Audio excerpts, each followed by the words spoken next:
Labas visiems, čia yra Dovydas Lukšas, Maistas yra vaistas platformos kūrėjas, Ček instituto holistinio sveikatingumo ir mitybos specialistas. Taigi, šiandien noriu pristatyti 5 elementų sistemą, kuri yra kilusi, būtent aš kalbu apie kinų ir daoizmo šitą filosofiją, šitą sistemą, kuri yra taip pat naudojama kitose disciplinuose, kaip ir tradicinė kinų medicina, feng shui ir kiti dalykai. Tai šita sistema atsirado iš principo žiniuoniams, senovės žiniuoniams ir visiems kitiems, reiškia, to meto praktikantams, gyduoliams ir dvasininkams ir tiesiog žmonėms, žvelgiant į gamtą ir visus, reiškia, elementus jos. Tai buvo bandoma suskirstyti gamtos stichijas, gamtos konceptus kažkokius, tai ką žmogus mato į tam tikras kategorijas.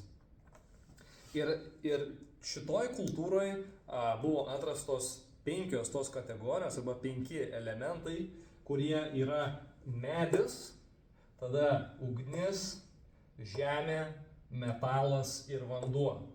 Tai yra taip pat ir jų ciklas visas, kaip jisai tęsiasi.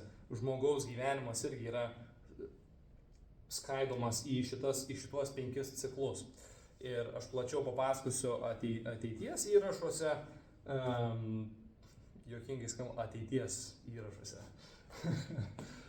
Bet principe kiekvienas elementas, jis turi savo savybės. Visi jie universaliai turi tokios savybės kaip sezoną, klimatą, jėgos zoną, kryptį, skonį arba kažkokį pojūtį.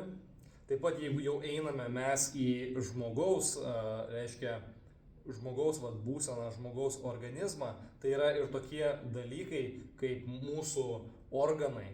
Reiškia, kokie organai yra, sakykime, silpniausi arba daugiausiai dėmesio reikalaujantis organai tam elementui. Taip pat yra emocijos, nes kiekvienas elementas turi, tokias trauką arba didesnį polinkį turėti daugiau problemų su tam tikros krypties, emocijomis. Ir žinoma, tai yra ir mityba, reiškia kiekvienas elementas, kadangi ir organai yra skirtingai veikiantis, turintis galbūt kažkokį arba per didelį aktyvumą arba deficitą funkcijos, tai tam tikras maistas padeda subalansuoti tų organų veiklą.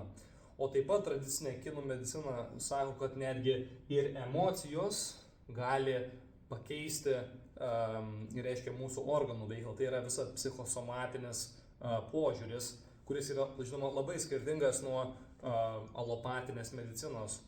Tai ši sistema tai yra unikali sistema, unikali filosofija, netgi sakyčiau, kuri ji yra visur. Jeigu mes paimsim augaliuką, kuris auga, paimsime žemę, paimsime tiesiog ekosistemą arba savo paties organizmą, mes galime tuos 5 elementus rasti, netgi visoje tiesiog planetoje. Viskas sudaryta iš šitų 5 elementų pagal šią sistemą. Taigi, gilindamėsi į šitą sistemą, jūs galite suprasti ir save geriau, bei savo sąveiką su jūsų aplinka, kuri yra tiesiog realybė, kuri vyksta aplink jūs. Tai kiekvienas žmogus turi visus šituos 5 elementus, bet kiekvienas žmogus turi dominuojantį elementą. Ir iš principo galima sakyti, kad pats tikslas šitos sistemos yra per gyvenimą subalansuoti tuos elementus, reiškia paskirstyti tas tam tikras energijas proporcingai ir rasti tą harmoniją arba balansą, ką rodo yin-jango ženklas apie tas dvipusiškas jėgas. O pavyzdžiui, budizme yra sakoma, kad mums, jeigu norime išlaikyti balansą, reikia eiti šitą vidurinę ašimi tarp 2 priešingų jėgų, galima taip sakyti. Na ir ką, iš principo suvokdami save ir turėdami geresnį ryšį su savo aplinka, mes galime iš tikrųjų pakeisti savo likimą. Todėl, kad, pavyzdžiui, epigenetikos mokslas, jeigu palyginsime su senais įsitikimais, kad sakydavo, viskas yra apie genus, viską genai nusprendžia, žodžiu, jeigu pas tave ten toks genas yra, viskas, basta. Žodžiu. Bet iš tikrųjų naujas mokslas rodo, kad epigenetika, mūsų aplinka skatina tam tikrus genus aktyvuotis arba ne. Tai reiškia, jeigu mes įvaldome save, savo reakcijas į aplinką, savo, netgi sakykim, tas vidinės energijas, mentalinius, emocinius įsitikinimus ir panašiai, arba pojūčius į tam tikrus stimuliantus ar kažkokius triggerius, tuos vadinamus, mes galime pakeisti tą savo visą esybę, visą egzistenciją realybėje. Ir tuo atveju gilinimasis į savo unikalų elementą gali padėti jums išspręsti jūsų ir sveikatos problemas, ir emocinės, mentalinės problemas, bei duoti kryptį gyvenime. Arba jeigu ieškote netgi kažkokios dvasinės krypties, tai gali duoti šiek tiek žinių, šiek tiek kitokio supratimo apie jūsų natūrą. Tai noriu duoti, pavyzdžiui, vieną pavyzdį. Pavyzdžiui, pakalbėsiu dabar apie metalą, vandenį ir medį. Tai vanduo, jeigu kalbėkime apie bendrus santykius tarp šitų elementų, kas beje, kiekvienas šitie elementai gali būti naudojami ir psichologijoje bei santykiuose su tarpusavio žmonėm, nes su kažkuo kartais rezonuojate, o su kažkuo kartais nelabai. Ir tai irgi gali būti paaiškinta šita sistema.